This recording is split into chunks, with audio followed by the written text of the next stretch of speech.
тоог нь эхлээд баг зэрэг засчээ тийм ээ.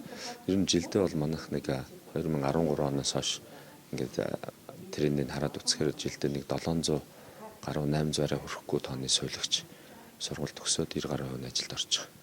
Тэгээ энэ бол одоо хангалттай байгаа юм л да. Яа тэгэхээр бид бол нэг эмч ногдох сувилагчийн тоог Азийн жишгт цаашлаад олон улсын жишгт хүрэх юм зорилго тавьж байгаа. Энэ нь бол одоо нэг эмчид нэг 3-4 сувилагч ногдож байгаа. Тэгэхдээ яг өнөөдрийн манай бодит төвшин бол нэг эмчид 1.2 сувилагч ногдож байна гэсэн юм статистик мэдээлэл байгаа. Ойрын үеийн зорилт бол үүнийг нэг эмч 2 сувилагчтай хамтарч ажиллаж ийж зохистой одоо эрүүл мэндийн тусламж үйлчилгээг зохистой түвшинд үзүүлэх боломжтой гэсэн юм стандарт. За юуны өмнө одоо ерөнхий боловсролын сургууль төгсөгчдийн дунд сувилагчийн мэрэгжлийн үн цэнийг сурталчлах хүүхдүүд одоо мэрэгжил сонголтоо хийж явах тэр түвшинд нь бас одоо хулгай нөлөөллийн ажлыг шаардлага болж байгаа. Жилдээ бол одоо энэ жил бол төгсөгч нарын тоо өшөө бага байгаа шүү дээ тийм. Жилдээ бид нэг дор хаяж 1000 гаруй хүүхдийг одоо сувилахын чиглэлийн сургуулиудад энэ төрийн өмчнийг хувийн эмчийн 12 сургууль байж байгаа. Аль болох олон хүүхдийг сувилахуугаар эсвэл нь сурах шаардлагатай. Тэгээд мэдээж одоо бүгдийн амжилттай чанартай төгсгөх шаардлагатай байж байгаа. Энэ асуудал дээр бол бид хөдөлмөр нийгмийн хамгааллын яам, боловсрол соёлын шинжилгээ ба спортын яамтай хамтарч ажиллахаар саналуудаа хөргүүлээд явж байгаа. За өөр нэг хөшүүргийг бол бид нар яг бодиттой гарцсан хэвд юу гэж харж байгаа вэ гэхээр өнөөдөр сувилахуун тусламж үйлчилгээг хүртээмжтэй хүргэхийн тулд бид нар дор хаяж нэг 8-аас 10 мянган сувилагчийг ойрын жилүүдэд улсын хэмжээнд бэлдэх шаардлагатай байгаа. Энэ зорилтонд яаж хүрэх вэ гэхээр төрөөс онцгойлон одоо сувилахуун тусламж үйлчилгээнд анхаарч сувилахуун боловсрол эзэмших хүүхдүүдийн сургалтын төлбөрийг одоо 100% даах ийм гарц шийдлийг бид боловсруулад одоо бусад яамдаас саналаа аваад засгийн газарт хөргүүлэх чиглэлээр ажиллаж байгаа.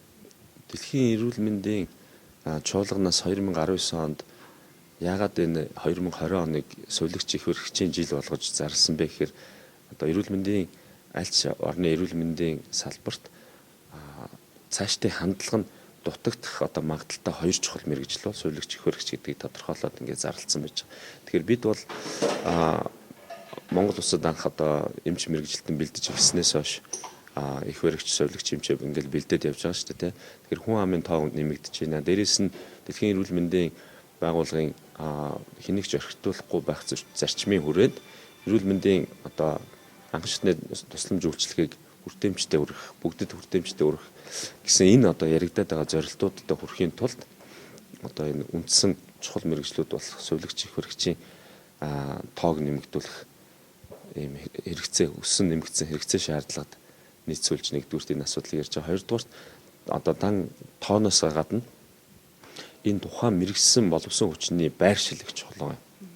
Тэгэхээр магадгүй нийслэл Улаанбаатар ч юм уу зарим одоо Төвийн аймагуудад сувилагч их хэрэгч замун эмчийн тоо хангалттай байлаа гэж бодоход одоо жоохон аслагдсан газар ч юм уу тодорхой чиглэлийн эмч болон одоо сувилагчийн хүртээмж дутагдaltaй байна гэж үзэхэд бид нар энийг одоо бодлогоор зохицуулах шаардлагатай. Дээрээс нь түрүүн бас асуулт нь гарч ирсэн тийм ээ. Өнөөдөр нийгмийн асуудал ямар вэ? Цалин хөлс.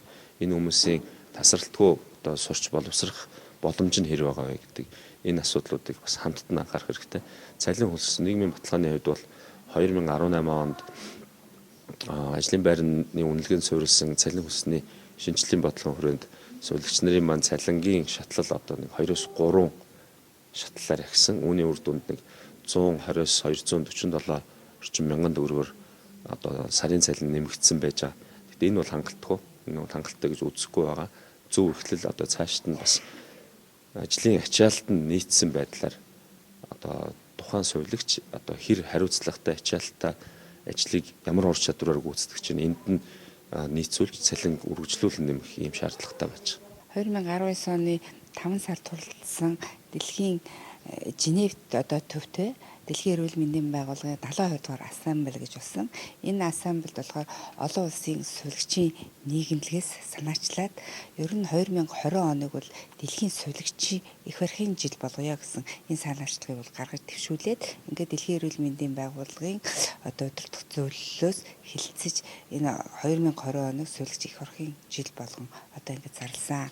За дэлхийн нийтдээ бол нэг 20 сая сувилагч байдаг. За энэ 20 сая сувилагч байж байгаа дэлхийн нийт тэр чигтээ сувилагчны 50% одоо хомсдолд бол орчсон байгаа. Тэгэхэд эрүүл мэндийн тусламж үйлчилгээний 80%-ийг үзүүлдэг энэ сувилагч нар бол дэлхийд даяараа ингээд хомсдчихлоо. Тэгэхээр бид нар энэ тулгымцсан асуудлыг одоо шийдэхийн тулд 2020 оныг бол дэлхийн одоо сувилгын их барихын жил бол болгосон. Монгол нөхцөл байдал юм. За Монголд бол ер нь яг адилхан байгаа. Манайд бол сувилагчийн хомсдол бол маш их байна. Ялангуяа шинээр төгсөөд ирсэн сувилагч нар ажлын байран дээр ирээл 1 сар ажил нь 2 сар ажил жир хүргүүтэй хурж иж ажиллаад буцаад бол гарчаад байгаа. Энэ маань бол бас хомсдлыг бол нэлээх үүсгэж байна. Тэгэхээр бид нар энэ чиглэлээр бол мөн маш их олон ажлыг бол хамтарч хийх одоо хэрэгтэй байгаа. Тийм болохоор ч гэсэн өнөөдөр энэ одоо зөвлөлдөх одоо энэ уулзалтанд болохоор Дэлхийн эрүүл мэндийн байгууллага, нэгдсэн үндэсний байгууллага, манай мөн эрүүл мэндийн яам, эрүүл мэндийн хөгжлийн төв, Монголын сувилчийн нийгэмлэг их барихын одоо нийгэмлэг хамтарсан энэ одоо 2020 сувилгын их барихын жилд хамтдаа гэсэн энэ одоо уулзалтыг бол зохион байгуулж байгаамаа. JICA олон улсын хамтын ажиллагааны байгууллагын зүгээс бол одоо шууд сувилагчийн орон тойг бол нэмэгдүүлэхэд бол оролцооны тухайд гэх юм бол юуны өмнө сувилагч нарын одоо сургалтыг тогтолцоо, сургалтыг одоо илүү сайжруулснараа тэдгээр сувилагч нар маань тухайн одоо өвчтөн бол үйлчлүүлэгч нарт илүү одоо хүртээмжтэй, чанартай энэ одоо тусламж үйлчилгээг үзүүлэхэд нөлөөлнө гэж бол ойлгож байгаа. Японоос одоо сувилагч нарын тоо болон одоо Монгол улсад ажиллаж байгаа сувилагч нарын тоотой харьцуулбал бол одоохондоо бол ялгаа бол маш их байна. Гэсэн хэдий ч бол JICA олон улсын байгууллагын зүгээс бол цаашид одоо энэ сувилагч нарын одоо тоог илүү хүртээмжтэй, чанартай байлгахад түрүүнд дурдсанчлан одоо сургалтын тогтолцоог илүү сайжруулах, мөн түүнчлэн ард иргэдийн одоо сувилагч нарыг тусламж үйлчилгээний одоо талаар хүргэх одоо ойлголтыг илүү одоо гүнзгийрүүлж сувилагч нарыг одоо тусламж үйлчилгээг одоо хэрхэн одоо хүргэдэг, тэдгээр хүмүүсийн одоо ажил үүргийн чиг үүрэг байлтын талаар бол илүү одоо ойлголтыг бол гүнзгийрүүлэхэд бол JICA-гийн зүгээс анхаарч байна. Тэгээд энэ орчин цагийн одоо сувилгын шинжилгээ ухааныг үндэслэгч Nightingale-ийн үндэслэний одоо 200 жилийн одоо тохиолдуулаад Дэлхийн эрүүл мэндийн байгууллагаас сувилагч их баригч нарын жилийг зарласантай холбогдуулаад JICA олон улсын байгууллага Дэлхийн эрүүл мэндийн байгууллагатай хамтраад цаашид энэ сувилагч нарыг хүртээмжтэй, доктортой одоо тусламж үйлчилгээ үзүүлэхэд илүү одоо тэдгээр хүмүүсийг мэржлийн талаас нь таниулахад бол олон үйл ажиллагааг хэрэгжүүлнэ хэлэхээр бол төлөвлөж байна. Бол 121 сувилагч эмнэлгийн тусгай мэргэжилтэд ажилладаг. Үүнээс бол одоо манай ээлж бол 5 ээлжээр ажилладаг байгаа. Тэгэхээр ерөнхийдөө бас арай онцлогтой манай эмнэлэг юугаар онцлогтой гэхээр ерөн сэтгцийн эмгэгтэй хүмүүстэй тусламж үйлчилгээ үзүүлэх учраас онцлог байгаа. Бусад бас эрүүл хүмүүсийг харьцуулахад бол яг сэтгцийн эмгэгтэй хүмүүс бол маш ер нь бол хэцүү л дээ. Гэхдээ энэ байдалд бол манай сувилагч нар бол мэргэжсэн сувилагч нар бол ажиллаж байгаа. Мэргэжсэн сувилагч нар байна гэхээр бол одоо 4 сарын сургалтанд бид бүгд хамрагддаг. Ер нь бол шинэ сувилагч нар цөөн тооны бол ирсэн байгаа л да. Тэгээ нэг жилээс дээш ажилласан сувилагч нар бол мэргэжсэн сувилагч нар болгож бид нар бол сургалтанд хамруулдаг байна.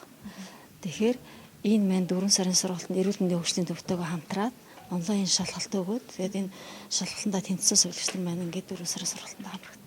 За Монголын сувилагчдын нийгмийн тэргүүн Ямсран өсч байна.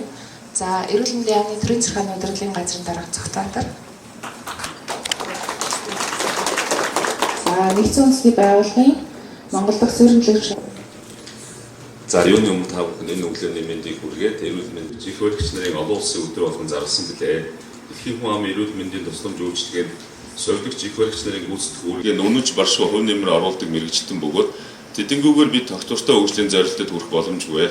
Ийм үр дүнтэй ашиглаж 2020 оны өдийд ажлаад өгнөө зогсож байхад бодит төлөвлөсөн ажил амжилттай болж хэрэгжихэд бол хамтын одоо ойлголцол хамтын ажиллагаа хамгаад 2020 оныхаа төлөвлөгөөг дахин хэлцгээр цуглаад байгаа.